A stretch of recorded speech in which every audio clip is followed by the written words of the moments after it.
पढ़ेंगे बीएनएस की धारा 333 जो कि आईपीसी की धारा 452 के समरूप है। उपपत्ति हमला या सदोष अवरोध की तैयारी के पश्चात गृह अतिचार। यह धारा केवल तभी लागू होगी जब अभियुक्त ने किसी व्यक्ति को चोट पहुंचाने या हमला करने या सदोष अवरोध करने की आशय से गृह अतिचार किया हो। इस अपराध के लिए अभियुक्त को इस धारा के अंतर्गत अपेक्षाकृत अधिक दंड से दंडित किया जाएगा। महाराष्ट्र राज्य बनाम तुलसीराम भानुदास कामले तथा अन्य के बाद में 5 अभियुक्तों को विचारण न्यायालय द्वारा धारा 452 एवं 302 के अंतर्गत सिद्ध दोष करके 3 वर्ष के कारावास से दंडित किया था। अभियुक्त गण खतरनाक हथियारों से लैस होकर मृतक के घर में घुसे, जहां उन्होंने मृतक सहित एक अन्य की हत्या की तथा अन्यों को विभिन्न चोटें पहुंचाई।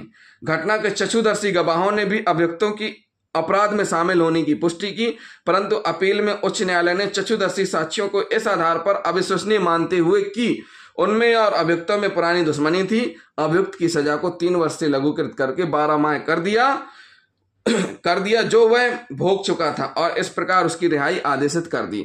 इस निर्णय के विरुद्ध राज्य सरकार ने उच्चतम न्यायालय में अपील दायर करते हुए अभियुक्त की सजा को घटाए जाने की वैधता को चुनौती दी। न्यायालय ने उच्च न्यायालय के निर्णय को अपास्त करते हुए अभियुक्तों को विचारण न्यायालय द्वारा दी गई सजा को बहाल किया और पुनः कारावास में भेजे जाने के लिए आदेशित किया।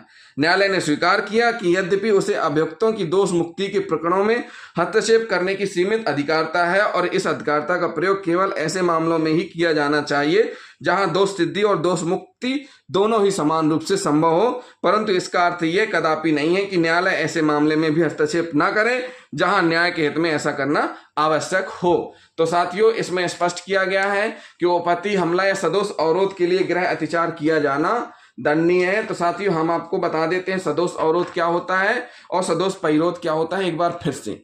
क्योंकि अगर आपको ये वर्डिंग समझ में नहीं आएंगी तो आपको आगे समझ में नहीं आएगा। सदोष अवरोध के अंतर्गत किसी व्यक्ति को किसी भी ऐसी दिशा में जाने से रोका जाता है जिधर जाने का उसे अधिकार है, जहां जाने का उसे अधिकार है। जबकि सदोष परिरोध में व्यक्ति को एक निश्चित परिसीमा में अवरुद्ध करके रखा जाता है जिसमें से निकलकर वह बाहर जाना चाहता है और जिसका उसे अधिकार है।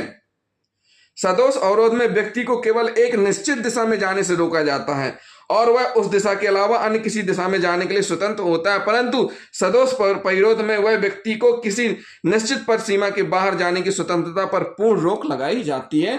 तो ये हो गया सदोष अवरोध, यानी एक निश्चित दिशा जिसमें जाने का उसका अधिकार है उसे रोक दिया जाता है और इस प्रकार का अपराध तैयारी के पश्चात किया जाता है तो वह गृह अतिचार कहलाएगा, जिसमें दंड का प्रावधान है 7 वर्ष तक का कारावास, जुर्माना दोनों से दंडित किया जाएगा सिद्ध दोष होने पर। तो साथियों, ये हुई बीएनएस की धारा 333 जो कि आईपीसी की धारा 452 के समरूप है। अब हम